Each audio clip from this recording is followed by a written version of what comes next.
bago magkakalimutan, Mr. Chair, I'm just concerned about the safety and security of this new witness at si Master Sergeant Orly Gutesa. Matanong ko lang si Orly, may baril ka ba?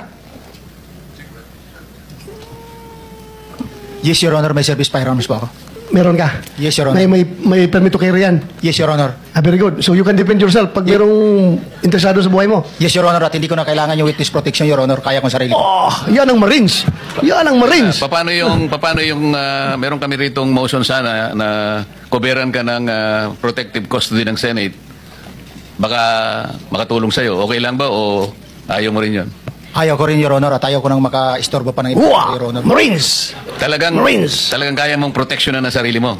Yes, Your Honor. O, sige. At may mga tropa naman ako na kayang dumipisa sa akin, Your Honor. Alam mo, Mr. Chair, Yes. yung branch of service ko talaga noon, hindi pa ako nakabunot ng Philippine Constabulary. Philippine Marines ako. Ganyan po katapang yung mga Marines. Kaya, Gusto mo pala pumunta ng Marines? kaso na pagbunot ko, Philippine Constabulary na bunot ko, kaya PC ako, naging PNP. Ba't di mo sinuli tapos bumunot ka uli? Sabi nila, yan ang kapalaran mo, huwag mong baguhin. So anyway, Mr. Orly Gutesa, ayaw mo magpa sa ilalim sa USA, protective custody. Yes, Your Honor. Kaya pa ng sarili ko, Your Honor. Okay. Well, with Mr. that, Chairman, go ahead. with the, siguro, kung magbagong isip mo, please let us know right away. Dahil, hindi mo alam, baka may mga developments pagkatapos ng hearing na ito. Basta, we are ready to accept your protective custody, the Senate.